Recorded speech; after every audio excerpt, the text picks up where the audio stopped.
Stop overpaying. Brainy Buyer's head-to-head comparison mean you save. Like what you see? Subscribe and fund the fight for honest reviews. So I'm trying to decide between the De'Longhi Magnifica Evo and the Breville Barista Pro. Both seem like decent espresso machines. What do you think? Okay, let's break them down. The De'Longhi, the Magnifica Evo, is fully automatic, right? It's got those one-touch recipes.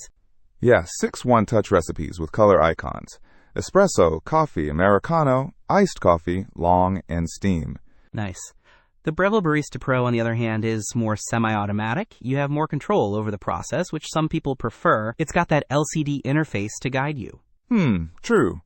But the De'Longhi has a built-in conical burr grinder with 13 settings. Is the Breville's grinder any different? They both have a built-in conical burr grinder. The Breville lets you adjust the grind size and dose with precision. It also heats up in just 3 seconds, which is pretty fast. Wow, 3 seconds is quick.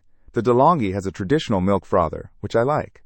How's the Breville's milk frothing? The Breville is designed to create microfoam milk for latte art, so it's probably a step up in terms of milk texture. Okay, that's a good point. What about cleaning?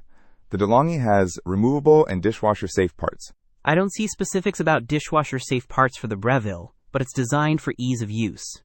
Both weigh around 20 pounds, so not a huge difference there.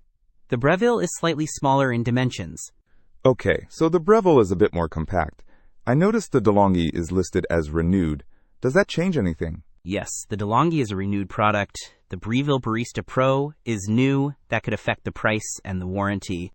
Good to know, and I see the Breville isn't currently available. That's a bummer. Yeah, that makes the decision easier for now, doesn't it? Availability is key. If you need something now, the De'Longhi might be your only option, and it sounds like a solid machine for ease of use. But if you are willing to wait and want a bit more control, the Breville could be a great choice. Don't miss out on our next in-depth review to help you make smarter purchasing decisions. Hit that subscribe button and the notification bell so you're always in the know.